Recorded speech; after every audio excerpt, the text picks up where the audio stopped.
नमस्कार। ऐतिहासिक तथ्यों पर आधारित इस श्रृंखला सच का सामना में आपका स्वागत है। मैं हूं मुकेश कुमार। दोस्तों, हम सब बचपन से ये कहानी सुनते आए हैं कि महमूद गजनवी ने सोमनाथ मंदिर पर आक्रमण किया, वहां मंदिर को तोड़ा और फिर वहां से ढेर सारी दौलत लूटकर वापस चला गया।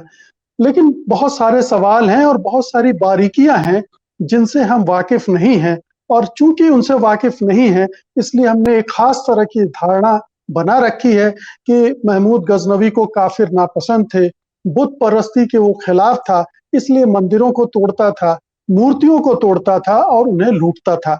इसमें सच्चाई कितनी है? आखिरकार महमूद गजनवी ने ये सब क्यों किया? उसका क्या उसने केवल एक यही मंदिर तोड़ा या और भी मंदिर तोड़े? इन सब बातों पर चर्चा करेंगे और समझने की कोशिश करेंगे कि जो प्रचार या दुष्प्रचार होता है, उसमें कौन-कौन सी चीजें मिलाकर प्रस्तुत की जाती हैं, जिससे हमारी एक खास तरह की धारणा बनती है, जिसमें हम दूसरे धर्मों के प्रति नफ़रत से सराबोर हो जाते हैं, उनके प्रति हिंसा का भाव रखने लगते हैं। तो आइए शुरू करते हैं आज का सच का सामना। मैं बता दूं कि हमारे साथ जुड़ चुके हैं जाने-माने सामाजिक कार्यकर्ता और इतिहास के जानकार प्रोफेसर राम पुनियानी। आपका स्वागत है कार्यक्रम में। धन्यवाद आपका। धन्यवाद। जी, प्रोफेसर पुनियानी, ये सोमनाथ की जो पूरी घटना है, वो हमारे इतिहास की एक बहुत ही महत्वपूर्ण घटना मैं मानता हूँ, क्योंकि इस घटना के बहाने बहुत सारे नैरेटिव गढ़े जाते हैं, जिसमें 2 धर्मों को लड़ाने के लिए भी इसका इस्तेमाल किया जाता रहा है।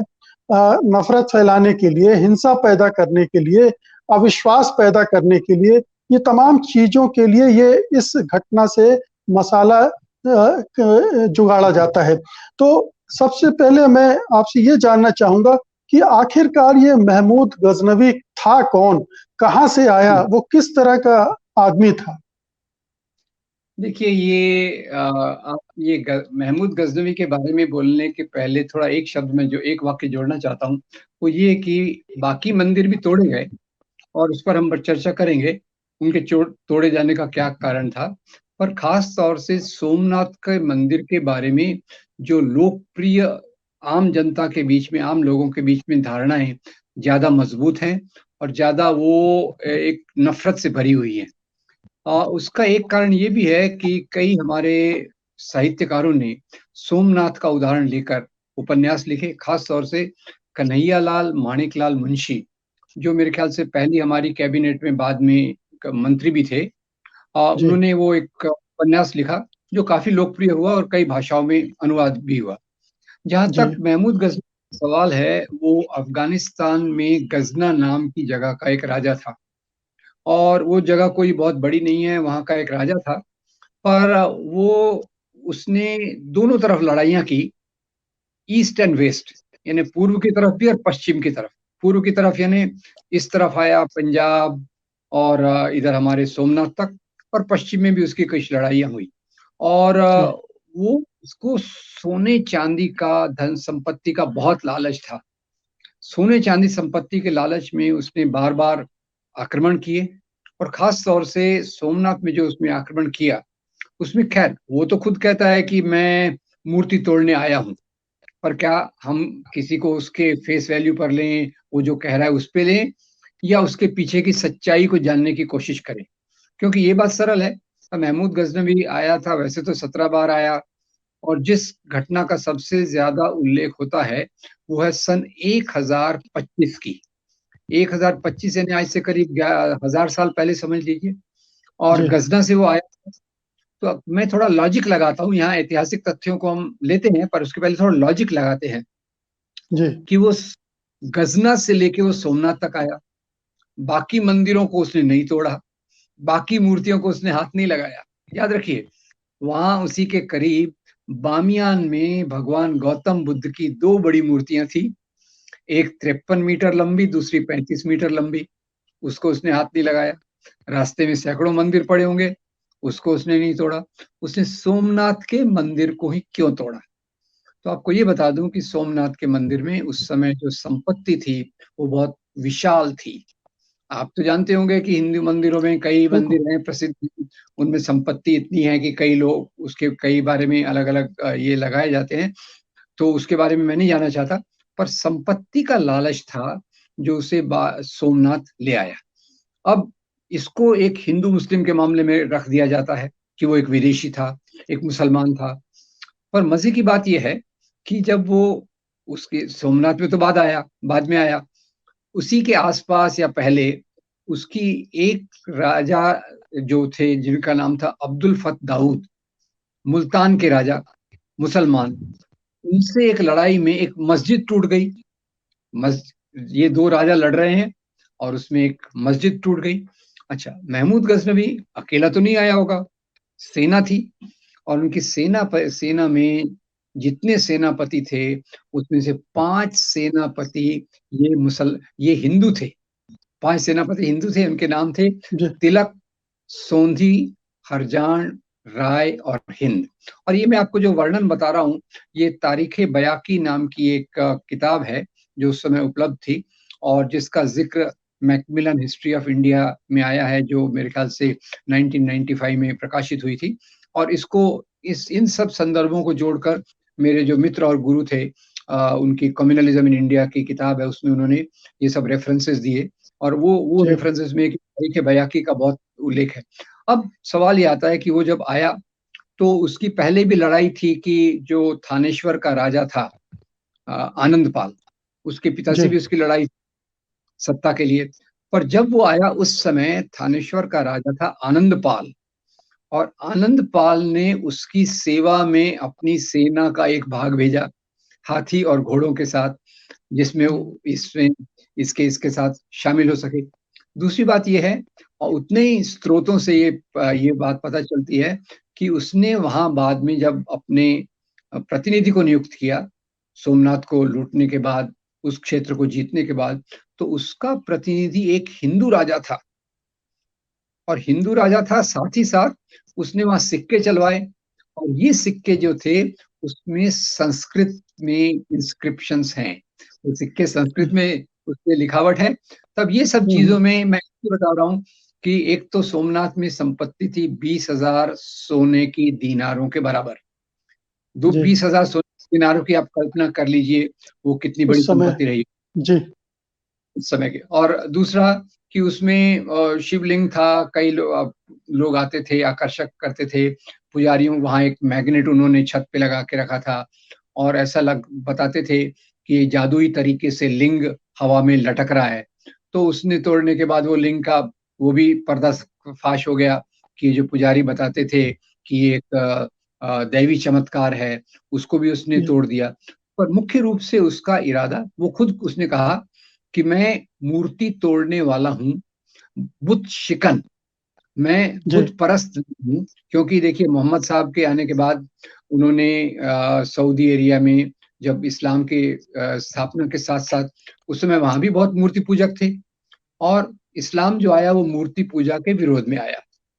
जी तो मूर्तियों को तोड़ना उस समय ये एक बात समझी जाती थी कि आप पुरानी परंपराओं से बाहर निकल रहे हैं। तो उसी का फायदा लेकर इसने कहा कि मैं मूर्ति तोड़क हूं। पर सवाल तो उससे तो कोई पूछ नहीं सकता, हम आपस में जी सोच सकते हैं कि इसको मूर्तियां ही तोड़ना था, तो बामियान की कितनी बड़ी मूर्तियां, भगवान गौतम बुद्ध की मूर्तियां थी उस समय। अब जिसको रास्ते में बाद कितने, में जिसको बाद में तालिबान ने तोड़ा भी। बिल्कुल जी सही, बिल्कुल। कई बार मैं जी मजाक में कहता हूँ कि क्या उसको पता था क्या कि तालिबान के बेवकूफ लोग बाद में आने वाले हैं, ये काम उनके लिए मैं छोड़ देता हूँ। तो खैर, अब ये सवाल ऐसा है कि उसको संपत्ति का लालच था, जैसे बहुत सारे राजाओं को होता था, और उसने इसी दरमियान इस चीज को इस मंदिर को तोड़ा। पर बाद में उसको एक, जैसे हमने देखा इतिहास के हर एक घटना को धर्म के रंग से रंग देते हैं, तो इसको भी एक धर्म के रंग से रंगा गया, और उसका बहुत उपयोग करके नफरत फैलाने का काम किया गया, इधर नफरत फैलाने का काम किया गया। और ये भी बता दूं, इसके माध्यम से जो मुस्लिम सांप्रदायिकता है उसने अपने आप को बहुत, इसको गौरवीकरण के रूप में प्रस्तुत किया। ये जी सिक्के के दोनों पहलू, उन्होंने भी इसको जी एक गौरव के तरीके से प्रस्तुत किया। अच्छा, आगे एक घटना बता दूं इसके, महमूद गजनवी के बाद, मरने के बाद उसका जो उत्तराधिकारी था वो था मसूद। मसूद, जी अब मसूद ने अपनी सेना को, उनकी लड़ाई पश्चिम में भी चल रही थी, वहां के एक शहर में भेजा और वहां उसने एक मस्जिद को तुड़वाया, क्योंकि उस मस्जिद में भी उसके जो विरोधी राजा थे उन्होंने संपत्ति को छुपा के रखा था। तो मैं कई बार लोगों से मजाक में कहता हूं कि बाप बाप महमूद गजनवी, उसने संपत्ति के लिए सोमनाथ का मंदिर तोड़ा, उसका उत्तराधिकारी मसूद, उसने संपत्ति के लिए मस्जिद तोड़ी, और उसने मस्जिद तोड़ी। तो बड़े मियाँ, छोटे मियाँ सुभान छोटे। अल्लाह, जी इसका मस्जिद से कोई लेना देना नहीं है, भले जी। ही उसने खुद दावा किया होगा कि जी जी, सोमनाथ पे हमले को लेकर बहुत सारी कहानियां हैं कि जब हमला जी किया तो वहां से सब भाग गए, किसी ने उसकी रक्षा नहीं करने के लिए, वहां के राजा वो जिनके इलाके में था कि कोई वहां प्रतिरोध ही नहीं हुआ जी महमूद गजनवी का। ये इसका जी। थोड़ा सा ब्यौरा अगर आप दे सकें तो अच्छा रहेगा। प्रतिरोध इसलिए नहीं हुआ कि महमूद गजनवी बहुत बड़ी सेना के साथ आया था। अब देखिए, वहां का जो स्थानीय राजा था वो छोटा था, और उसी के नजदीक में जो थानेश्वर था, थानेश्वर का राजा तो आनंद पाल, वो महमूद गजनवी के साथ मिल गया। तो प्रतिरोध करने वाला कौन था?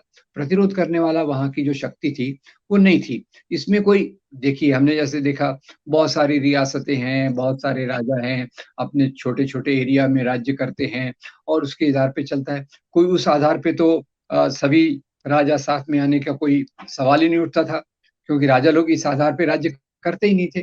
तो प्रतिरोध इसलिए नहीं हुआ कि वहां का जो सोमनाथ का जो राजा था वो मजबूत नहीं था, और उसके पड़ोस के आनंद पाल ने पहले ही समर्पण कर दिया, तो इसीलिए उसका कोई प्रतिरोध नहीं हुआ।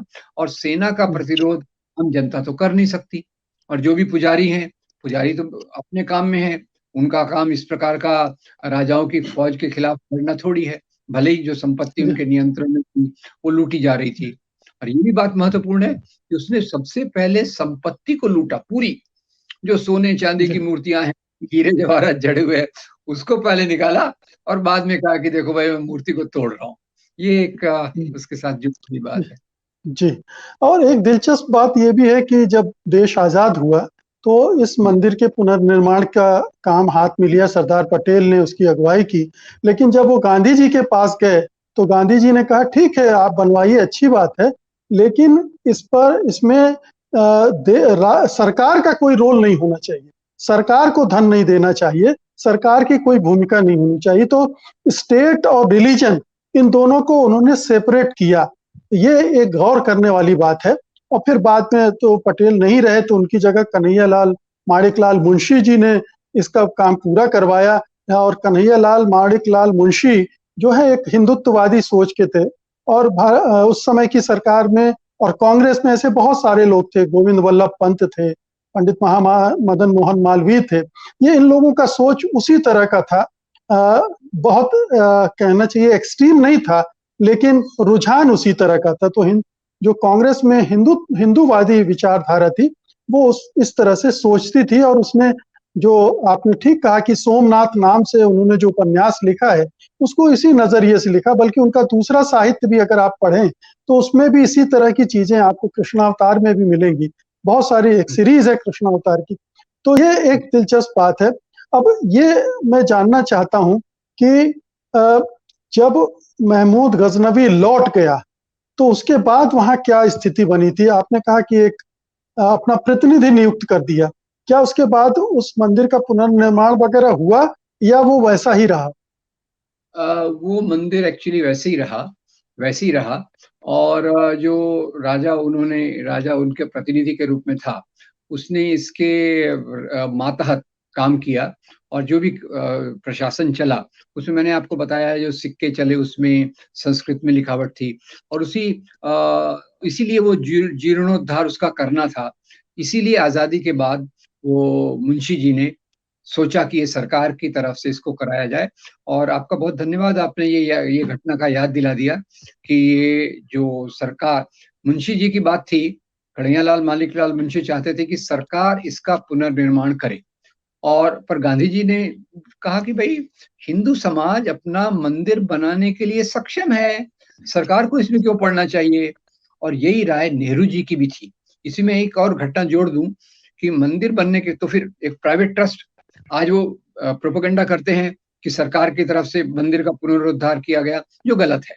वो एक प्राइवेट ट्रस्ट था। उसमें मुंशी, गाडगिल, ऐसे दो मंत्री कैबिनेट मिनिस्टर्स थे। और जब बन गया मंदिर तो उन्होंने डॉक्टर राजेंद्र प्रसाद को इसके उद्घाटन के लिए बुलाया। अब देखिए जी परिस्थितियां कितनी बदल गई हैं, हमारी नीतियां कहां से कहां पहुंच गई हैं। तो राष्ट्रपति ने जो चलना चाहिए वो तो प्रधानमंत्री की सलाह पे चलना चाहिए, वैसे ही होता जनरली। तो जी पंडित नेहरू, जवाहरलाल नेहरू ने उन्हें कहा कि सरकारी पद पर रहकर आपने मंदिर के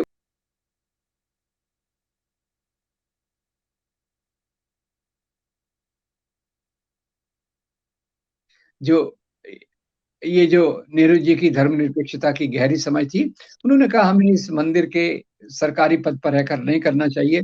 पर खैर राजेंद्र प्रसाद जी ने उनकी बात नहीं मानी, वो उसमें गए और उन्होंने उसका उद्घाटन किया। अभी मैं जब इसकी तुलना आज की घटना से करता हूँ, आज अभी हमारे जी प्रधानमंत्री जा मंदिर का उद्घाटन, मंदिर का शिलान्यास कर रहे हैं।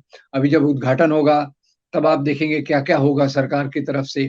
तो ये जी पिछले 70 सालों में हमारे जो मूल्य थे, सामाजिक समाज के जो मूल्य थे, उनमें किस प्रकार से बदलाव आया है, ये उसका भी एक रिफ्लेक्शन है। जी किस तरह से सरकारों का स्टेट का धार्मीकरण कर दिया गया है। उसे धर्मनिरपेक्ष होना चाहिए लेकिन उसका हिंदूकरण कर दिया गया है। अब वो हिंदुत्ववादी ढंग से बिहेव कर रहा है। यहाँ एक चीज और आपने शिवाजी महाराज पर बात करते समय कही थी कि मराठों ने श्रीरंगपट्टनम में एक मंदिर को भी नष्ट किया था। वो हिंदू थे जी और हिंदू मंदिर को नष्ट किया था। तो कई बार मंदिरों को नष्ट करना दूसरे राजा की प्रतिष्ठा को नुकसान पहुंचाने के लिए किया जाता है, अपनी खुन्नस उतारने के लिए किया जाता है, धन लूटने के लिए किया जाता था।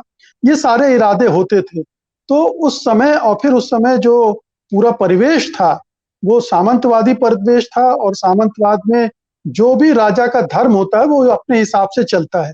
आज समय बदल गया है तो हम आज के समय को उस अतीत के साथ जोड़कर नहीं देख सकते हैं। इससे ये सूत्र निकाला जा सकता है। जी, मैं इसमें एक बात और जोड़ना चाहता हूँ मुकेश जी, आपने मराठाओं का जिक्र किया। मैं जी आपको बताना चाहूंगा कि हिंदी साहित्य में एक बहुत महान किताब है, राज तरंगिणी, कवि जी जी कल्हण की जी लिखी, कवि जी कल्हण जी की लिखी हुई।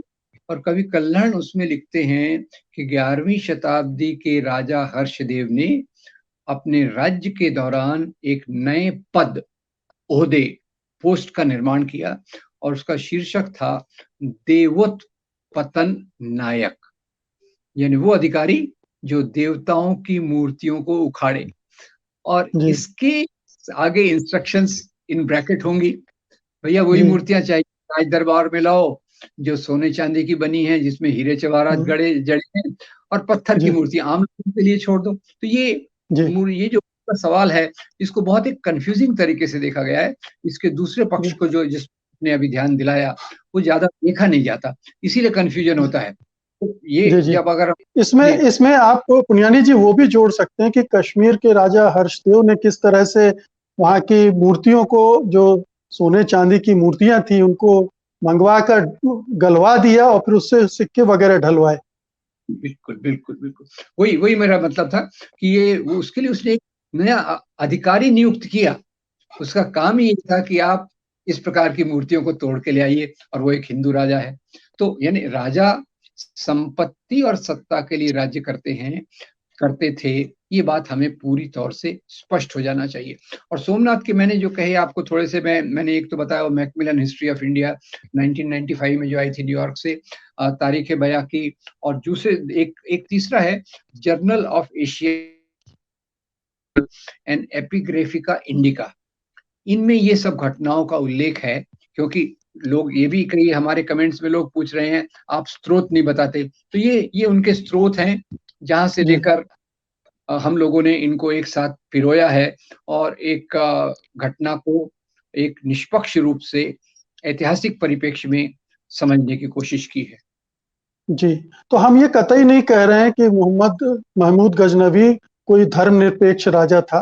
वो था, उसका दिमाग उसी तरह से बना हुआ था। वो अ, अपने आप को अगर इस्लाम का रक्षक मानता हो तो कोई आश्चर्य की बात नहीं है। बुत शिकन अपना काम मानता हो, उसमें भी कोई शक नहीं होना चाहिए। लेकिन इतना ज़रूर है कि उसका मुख्य लक्ष्य था दौलत इकट्ठा करना, जहाँ-जहाँ भी दौलत हो। और ये उस समय ये प्रचलित था कि हिंदू मंदिरों में दौलत बहुत होती है। तो जो जी भी राजा होते थे वो हिंदू मंदिरों पर इसलिए आक्रमण करते थे, इसलिए तोड़-फोड़ करते थे कि वहाँ से दौलत बटोर के ले जाएँ, और ये महमूद गजनवी ने भी किया। क्या हम इस मोड़ पर इस चर्चा को खत्म कर दें पुनियानी जी आज की?